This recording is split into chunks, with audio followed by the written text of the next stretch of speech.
When we talk about alchemists, we usually picture the old men of European etchings bent over strange-looking tubes and vials. The term magician will either conjure up a stage illusionists or bearded men in spangled robes summoning angels from the ether. But in truth, occultists can look like anyone else. Some achieve wisdom and power through old tomes and complex ritual, but others display innate understanding from the start. Just as musical virtuosos are born into astonishing natural ability, Prince Rogers Nelson was an excellent example of both. A self-taught musician who made fans of millions, Prince's music was relentless, a generative force so compelling that he constantly sought new and innovative means of expression. He was a powerhouse of composition, releasing 36 studio albums in as many years, despite very public warfare with his label. 5 years after his death, music continues to pour out of his vaults. From searing psychedelia to catchy synth pop to gritty apocalyptic soul, Prince transcended genre. His lyrics were often explicit celebrations of sensuality, but his daring image transformed him from hedonist to mystic. With his trademark breathy falsetto and heavily lined eyes, he danced between masculine and feminine,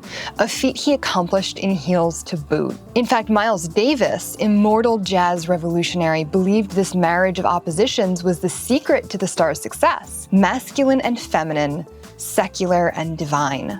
And the divine was ever present in Prince's life. His parents were Seventh-day Adventists, a strict evangelical sect that came up in the shadow of the apocalyptic Millerite movement. From the very beginning, Prince thanked God in all of his album credits, a tradition that continued well past his conversion in 1993. In the early days of his career, this credit occupied an interesting place at the bottom of liner notes, otherwise littered with explicitly sexual lyrics, photographs of Prince in various stages of undress. Controversy lives up to its name with a full spread of Prince in the shower, a crucifix hanging just behind his head. Purple Rain, which launched the implementation of parental advisory warnings, begins its acknowledgments with "all thanks to God, the light." Yet these hardly seem blasphemous. To Prince, sexuality was another facet of human experience, as much a divine gift as life itself. But Miles Davis was correct. The 1970s and 80s were cluttered with hyper-sexualized music, most of which came off as less transgressive than aggressive. But Prince was able to shred a guitar like Jimi Hendrix and funk up a riff like Sly Stone, yet his world was not one of sex, drugs, and rock and roll. Prince was something fresh. What made Prince so effective was his ability to present himself as a harmony of contraries. His first chart success, 1978's I Wanna Be Your Lover, was a declaration. From the first funk-forward beat, Prince defies categorization. He cuts a curious figure against brilliant spotlights, dressed in a gauzy leopard print shirt that plunges with disco bravado, long hair blowing like a siren starlet, already sporting his trademark mustache. It's fun, performative, but it doesn't read as camp. This is still something quite serious. This is a man pleading his case not for a fictional love affair, but for our attention. Prince himself plays every instrument in the video, proving his musical chops with subtle, stylized fades and cheeky cuts. "Don't want to pressure you, baby," he sings, staring into the camera with a boiling intensity before shrugging and flipping his hair into the breeze. What we see is at once coquettish and virile, playful and purposeful, infectious and technically brilliant. It's no surprise that by 1981, every aspect of his presentation and persona had come under scrutiny. His retort, controversy, did little to clarify for an audience who demanded classification. Despite his chanting dismissal of polarity, controversy cemented him as a master of contraries, creative and receptive, sexual and spiritual, game player and rule breaker. For the duration of the 1980s, Prince was pop culture's favorite mystery,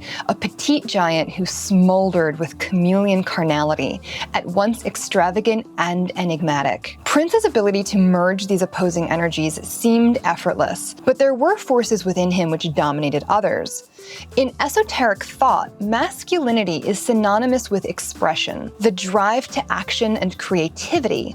our generative force, where femininity is a receptive state, the fertile ground ready to receive and nurture. Each requires the other for success and longevity. Seeds cannot grow without soil. The alchemical marriage is a cultivation of both forces within one's own psyche in the name of personal wholeness and self-mastery. But often, this unity is sought outside of oneself. We turn to others in order to explore and understand what we feel is missing within. Dion Fortune explained this polarity as the drive behind all human couplings in her book, The Esoteric Meaning of Marriage. For the maintenance of life is a single force sufficient, but for any form of creation, two forces are necessary. This search for a receptive force may be what drove Prince's innumerable collaborations, often with women and girl groups that he personally manufactured. These women each represented a sort of anima exploration, embodying a feminine ideal that Prince was only able to achieve through their alchemical partnership. He, the creator,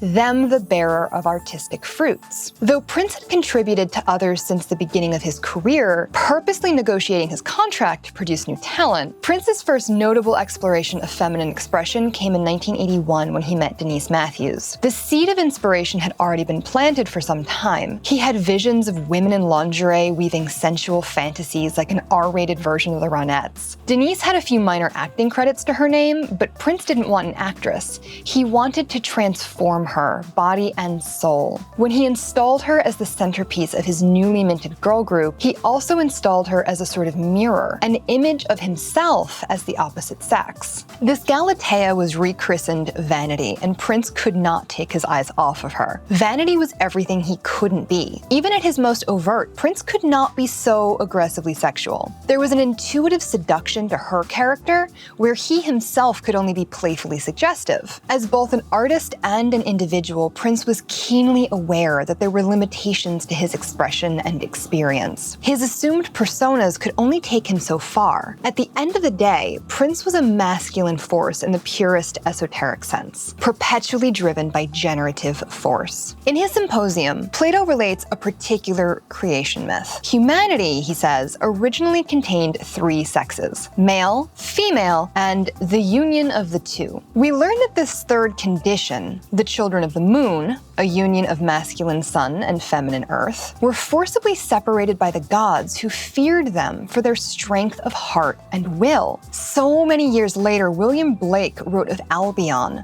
a cosmic creature of unity, the mythic androgyne. But Albion's fall arose not through the wrath of the gods, but through personal perception. Albion had but to conceive of separation to split into four new and divided states. In perceiving self as separate from other, Albion became unable to ever again experience unity. This sudden, dawning perception of duality might have brought chaos and disorder to Prince's career. Each new protege was an attempt to integrate some new anima, but inevitably they all fell short. In her recent memoir, Sinead O'Connor relates a night spent trying to avoid Prince's wrath, incurred by her gruff and confrontational public persona. When O'Connor asserted herself as something other than an incarnation of Prince's own feminine identity, his disillusion turned to rage. She recounts the confrontation as a night of terror, stalked by a shadowy projection bent not only on ending their collaboration, but what Prince clearly viewed as a failed persona. She could not be his perfect feminine expression, and his anger took control. Other splits are less traumatic. Many of his protégés simply took advantage of better contracts or departed when the romantic involvement faded. But each time, it's clear that Prince, like Albion, divided part of his soul for these projects. These women were not merely investments in an upcoming artist. They were attempts to bring his own ideal feminine identity into incarnate reality. By the 90s, Prince's life and career were in chaos. His creative pursuits were overshadowed by bitter feuds with his label and management. management, a rut not even his external collaborations could break. Though he still proudly, defiantly declared his identity on tracks like My Name is Prince, he learned that his identity was under strict legal ownership by the people who were not, in fact, him. In order to experience artistic rebirth, creative unity, he would need to leave behind his name. At the time, he was working with a new act. The new Anima woman was just 18,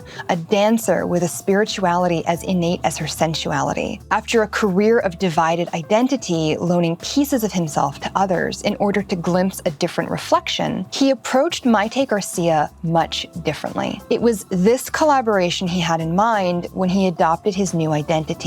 Not a singular name, but a symbol of unity. The love symbol had appeared in some form or another as early as 1982, but it underwent its own alchemical transformation before rechristening the artist himself. Composed of the astrological glyphs for Venus and Mars, feminine and masculine, reception and drive, it now contained an additional swooping line dividing its head from its body. In alchemical texts, similar swoops and flourishes were used to represent the process of calcination, heating raw elements to yield more noble materials. By adding fire, common ingredients are transformed into rare and treasured substances. Prince threw himself into the furnace. Both the love symbol and his romantic relationship with this new Anima woman were pushed to the forefront of his career in 1993. The love symbol was his own hypersigil. By replacing his name, he forced the public to associate him and subsequently his artistic mission through the sigil alone. The symbol made him synonymous with his intention, an erasure of conflict between self and other, a union of masculine and feminine energies, an alignment of drive and perception. Like any spell, its effects were not immediate. His struggles with his labels continued until his contract expired in 2000, and his relationship with Maite Garcia ended in tragic loss, leading to divorce. But Prince's time under this unique sign brought an elevation of spiritual understanding. In erasing his earthly identity, his music began to explore the divine from a different direction, mapping out concepts of God, divinity, ancestry, and spiritual connection. Of course, Prince reclaimed his name with the new millennium, and later works still have an air of playful Prince sensuality, but that spiritual curiosity remained a feature until the end. Occultists who come to the path consciously have their own reasons for doing so. Power, knowledge, self-mastery, wealth. Each reason is as individual as the seeker. Prince may not have consciously studied the universe's hidden arts, but he demonstrated so many tenets with masterful ease. His innate understanding of duality both unified and divided him at times, but each new turn came with an opportunity for another. Like every human being, Prince's life was messy and conflicted, but he was a master of his art, a study in duality and integration. Ultimately, Prince found his second force: his listeners. Each album sold brought fertile new ground for creativity to root, for love and admiration to blossom. The flowers of this union between artist and audience brought their own divine gift to Prince's legacy: immortality. I really enjoyed doing this esoteric analysis of Prince. Let me know if there's anyone else that you'd like me to discuss. I'll see you next time. Bye.